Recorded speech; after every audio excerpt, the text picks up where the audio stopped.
ठाकरेंच्या शिवसेनेला मोठा धक्का. उद्धव ठाकरेंच्या 6 बंडखोर खासदारांच्या विलिनीकरणाला मंजुरी. लोकसभा अध्यक्षांकडून विलिनीकरणाला मंजुरी. सोनम वांगचुक यांना दिल्ली पोलिसांनी उपोषण स्थळावरून उचलून रुग्णालयात नेलं. पोलीस कारवाईनंतर जंतर मंतरवर गोंधळाचं वातावरण.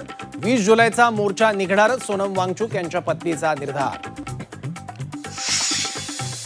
धर्मेंद्र प्रधानांच्या राजीनाम्याची मागणी होत असताना सरकारचं दुर्लक्ष. सोनम वांगचुक यांना अनेक राजकीय पक्षांचा पाठिंबा.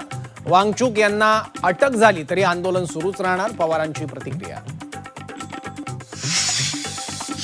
सरकार जंतर मंतरवरील आंदोलन हाताळण्यात अपयशी ठरलंय. वांगचुक यांच्या प्रकृतीची काळजी. मग आधी चर्चा का केली नाही? उद्धव ठाकरेंचा केंद्र सरकारला सवाल. दोन्ही राष्ट्रवादींना विलिनीकरणाची भाजपची अट. विलिनीकरणानंतरच एनडीएत समावेश होण्याची राष्ट्रवादी शरद पवार पक्षासमोरची अट. सूत्रांची माहिती. भाजप आणि राष्ट्रवादी शरद पवार पक्षाच्या नेत्यांमध्ये कोणतीही चर्चा नाही. भाजपने विलिनीकरणाची अट टाकल्याच्या चर्चांवर सुप्रिया सुळेंचं स्पष्टीकरण. राम मंदिर देणगी चोरीची चौकशी करा. निवृत्त न्यायमूर्तींच्या अध्यक्षतेखाली समिती नेमा. रामरक्षा आंदोलनातून उद्धव ठाकरेंची मागणी.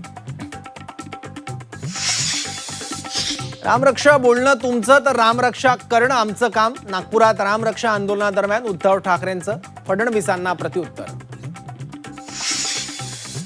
सलमान खान नंतर आता आमिर खान बिश्नोई गँगच्या रडारवर. अभिनेता आमिर खानला बिश्नोई गँगची धमकी. आमिर लव्ह जिहादला प्रोत्साहन देत असल्याचा आरोप.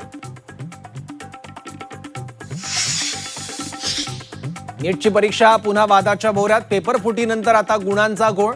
उत्तरपत्रिका आणि स्कोअर कार्डमध्ये गुणांची तफावत असल्याचा आरोप.